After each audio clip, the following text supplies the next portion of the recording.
War for the Planet of the Apes hit theaters today. And we have here Andy Serkis as your guest star. Yes. He's the voice, the body and soul of Caesar. It's a privilege to be here today with you. Nice to meet you guys. It's amazing, man, to have you here. We're such a big fans, and we just watched the movie, and it's like our mind was blown.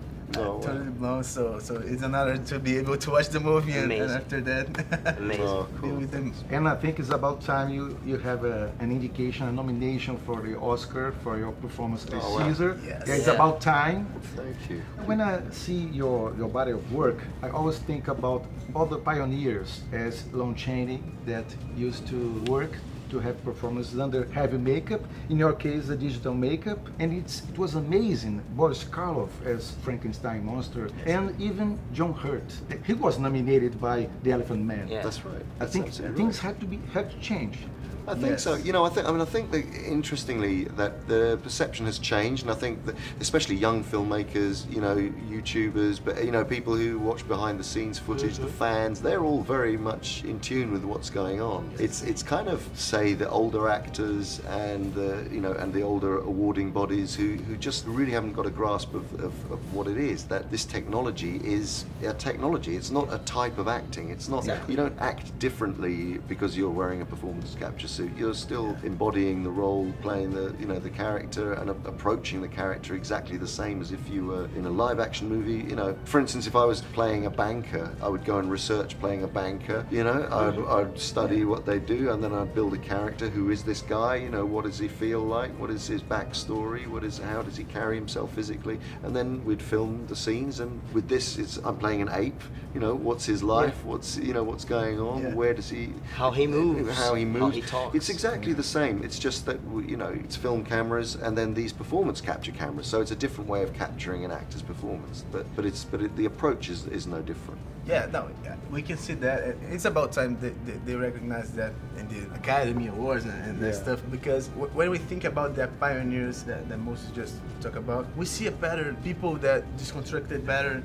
You know, I always think about Marlon Brando and what he did with acting itself. You naturalized. Yeah, naturalized. Like talk more like people talk in everyday life and everything. Yeah, not a less theatrical way. Yeah. Exactly. Yeah. Yes. And using the moment, in the moment, using whatever you have at hand to use a moment. And I think you don't have to worry about typecasting because you can do whatever you want. That's right. Yes. That is the thing. That's the greatest thing about it, is that it allows you as an actor now in the 21st century to, it doesn't matter what, how tall or short you are, or how fat or thin, or what color you are, what sex you are, it doesn't matter. You can embody anything, and so philosophically as an actor, it's the most extraordinarily liberating tool, and that's why I love it. That's why I'm so passionate about it. And not only in the film world, I mean, it can be used in so many different arenas now, for video game, and great actors are now playing characters in video games, as we know, in augmented reality and virtual reality. There is going to be a growing sort of sense of immersive storytelling in all of these arenas, and performance capture allows acting and even in live action on the stage. We worked this year. They're doing that now. We worked on a production at the Royal Shakespeare Company in the UK. We did for the first time an avatar character, an actor on stage wearing a motion capture suit and head-mounted camera, and projected real-time avatars of, it was The Tempest, Shakespeare's The Tempest, and projected the character that he was playing onto different clouds of smoke and on surfaces and screens, and so it's a really amazing tool for lots of different arenas. Matt Reeves talked about how the movies, this new franchise, especially the two movies that he directed, are about empathy. Absolutely. And I got to think, we are talking about that, how motion capture or performance capture technology is about empathy. But if we go even further, isn't all good acting about empathy? Exactly. Yeah, exactly. That's exactly what it is. You are connecting with the audience, and leading them through the eyes of the character that you're playing, and experiencing the world through the eyes of the character you're playing. So you're absolutely right. I think it's interesting that as a metaphor it works as apes as a metaphor works so well, because although they're only 3% genetically different to us, we see them as very different creatures, and so we can view ourselves almost afresh. We can say so much about the human condition for having this little distance between us. There's a little gap that makes the distance, and then they are them, usually they're them, the others, right? Exactly. And then we put ourselves inside the others, we have this connection. Exactly that. I mean, it's fascinating because I've heard a lot of people talk to me about the in the film where they see the apes being attacked or beaten or shot at, and people are really moved by that, and they somehow for the first time connect with the violence in a very real way, whereas we're so used to watching violence on screen and it meaning nothing, and so even something like that I think is really important, and why these films continue to be important, why the franchise continues to be important. Yeah, and it's crazy when you leave the cinema after watching this movie and there's still people talking about, come on, the humans were right, and it says so much about that person, So we have this kind of extremists these days. So you put yourself inside the skin of the ape. Yes, exactly. You feel like you were an ape. Exactly. I think that's the key of the you see involvement. through You see through the eyes of the ape.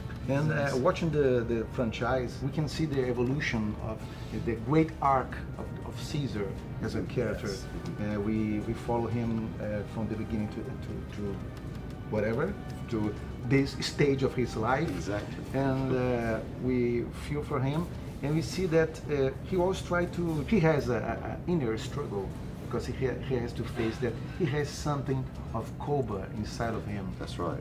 Yeah, right. it's like a ghost inside him. That's right. I mean, I love the ways the movie does that. Yeah. I think Matt does a brilliant job of invoking Koba and Caesar being a flawed character, which we haven't really seen up to this point, and that's what makes him so much more. You can engage with him more, because up to this point Caesar has been a very empathetic leader and being able to try and solve solutions. But of course, at the end of the last movie, he does kill Koba, and he has to live with that. And he never really understood what Koba went through, because Koba only grew up with hatred from human beings and was tortured, brutalized, and experimented on, whereas Caesar was brought up with love by his human parents. So it takes the events that happen at the beginning of this movie that completely destroy Caesar to actually send him off on this journey of hatred and revenge, to actually understand what was going on for Koba, why he hated humans so much. You talked about the 70s movies as an influence for Matt Reeves and the franchise, and can you think about any specific one, Yeah, I mean, Apocalypse Now was a huge influence on this movie, as it's plain to see. The character of the Colonel has aspects of the Kurtz-like character, but also not just from the 70s, but also from the 50s and 60s. I mean, Matt was very drawn to the kind of epic filmmaking, the David Lean films such as Bridge on the River Kwai, of course, also written by Pierre Boulle. That sense, what was important to him is that we have this epic scale, and that it is a war film, but actually it's the personal view of war. So it's the personal. Very focused on the characters. Exactly. It's not just battle scene after battle scene after battle scene. It's the context is how these individual characters are existing within the frame of a war. And I think it's more a survival movie than a war movie. Yeah, I think you're right. Yeah, definitely. And you can relate to that in so many ways. I like the references in the movie, like in every shot, we have some emblematic shots, like the colonel shaving his head, with all the apes incarcerated, like down there. So it says so much about, I don't know, you can relate that to the Second World War, we can relate that to racism, and prejudice in general. Yes. So you can watch a movie about apes and be so much more open to, I don't know, diversity, to the difference. Differences. As watching, I don't know, many human stories, Sure. Yeah, totally. Yeah. It's the power of storytelling. It's good to see that in a franchise, It's in an industry movie, in a summer movie that is so worried about characters, and that it's so deep about their not just the plot, not just their history, but about their feelings and how they are relating to each other. No, sure. I call it a blockbuster with substance. Well, I think that's exactly right, and it's very, you know, as an actor, as an artist, you know, and Matt as a director, you feel very honoured and privileged to be part of something where you can speak to that many people, to a broad audience, to millions of people worldwide, and entertain them, and at the same time make them think and feel and connect with the themes of the piece, you know, which is the world that we're living in, because obviously all of the Apes movies are social commentary, and without being overtly political, they do make you think about the world that we live in now, and so it's a very, you feel very, you know, it's a great gift to be in the position to be able to do that, you know, to take advantage of that. And reach that many people. Yeah. Empathy is so important right now. It's another thing. It's a film Absolutely. about empathy, and it's successful doing that, and it's so like crazy times, as Caio said, and it's so important. Before going to that part of this conversation, I'd like to point out the references that this movie has to the original franchise. Yes. It has many references. Who knew the original movies can really enjoy these references. No, absolutely. Yeah. I mean, all the way going back to Rise as well. Yeah. You know, well, even the character of Maurice is named after the actor Maurice Evans, who played who played Zeus. And now we have Nova. And now Nova, and in the first man. film there was Icarus, the spaceship taking off, and you know, which is. This movie, I really think it's there's a sense of closure, but there's also room for another chapter. Oh, absolutely, yeah. No, it's definitely the end of one chapter, and now it feels like it all depends on where you want to, you know, as I say, drop anchor, you know, in between now and going back to the original 1968 version, which is what we always intended. You know, the end of the journey is there. We know we're going to go back to the Planet of the Apes in 1968. But there's still such a journey to be had, and different stories to be had, you know, like you say, with characters like Nova, and you know, we might start another story. Yes. So we have a little bit of a challenge here. We're here with Andy Serkis, and he plays Caesar. We were just wondering what would be Caesar as an YouTuber in this present day. So and is Caesar here with you guys? Yeah. Okay, we're in. This is and I'm becoming Caesar now. Yeah, in your own YouTube channel as my Caesar. own YouTube channel. Yeah. Okay. I am very pleased to be here with my guests this evening. We will be discussing cinema, our favorite films. Mine is Who Framed Roger Rabbit. And yours? Planet of the Apes. I remember that one. What is your favorite film?